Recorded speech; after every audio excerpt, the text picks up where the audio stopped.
I worked as an intern for Eclipse Comics in 1991, which helped land me a gig as a assistant editor at Dark Horse in the early 1990s, 92, 94, I believe it was. I handled the submissions slush file for both. That was a very interesting experience. You had to learn to be cruel and precise and clear.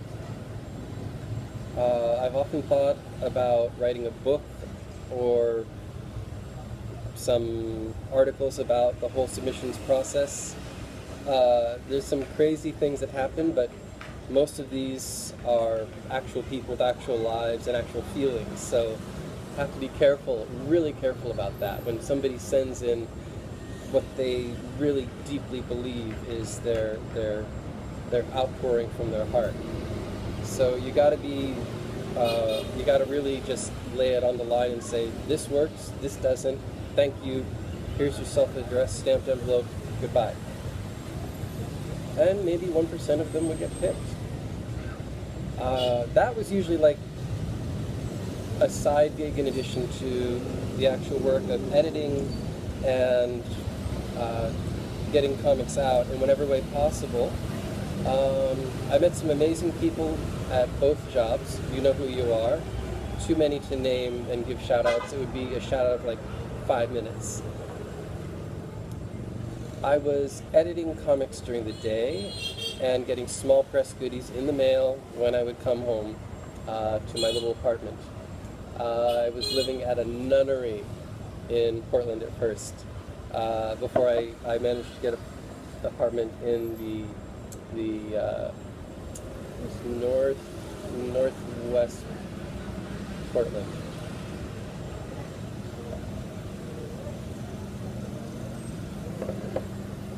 So I was reading comics, doing manga during the day, which with Toren Smith and Studio Proteus, sadly departed now, but an amazing character, really self-motivated, really just a vibrant personality, and we're all poor for his not being around. He taught me a lot about manga in general. So this was manga before manga was cool. And I really felt privileged to be exploring this fascinating world and seeing some things about the language, the storytelling of manga, that really helped to highlight the contrast between Western and Eastern storytelling.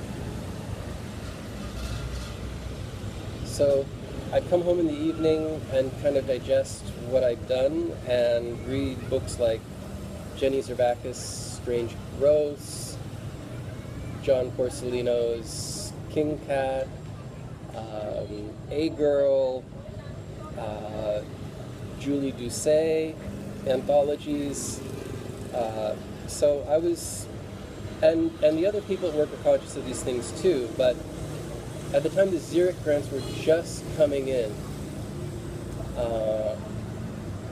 And so we saw the company balloon in size, and then the entire industry took a hit with the speculation frenzy of 1994. Imagine, if you will, selling junk bonds to 14-year-olds, which is pretty much what they were doing with these laminated foil first edition covers. So I really have a degree of antipathy towards Image Comics and what they did, because the knock-on effects really hit the entire industry, and including me. I was out of a gig in 1994, and for me, I just thought, okay, it's time to go to graduate school. I've done what I can. I need a change. To give you an example of this kind of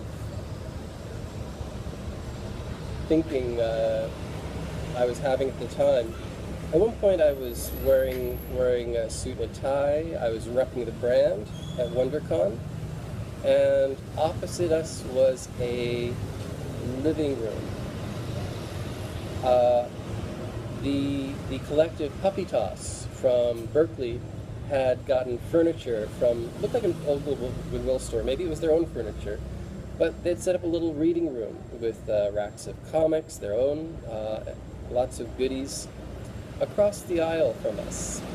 I thought, you know, that looks pretty nice. Wouldn't mind being on that, in that space. And little did I know that in less than 2 years, I would be in that space.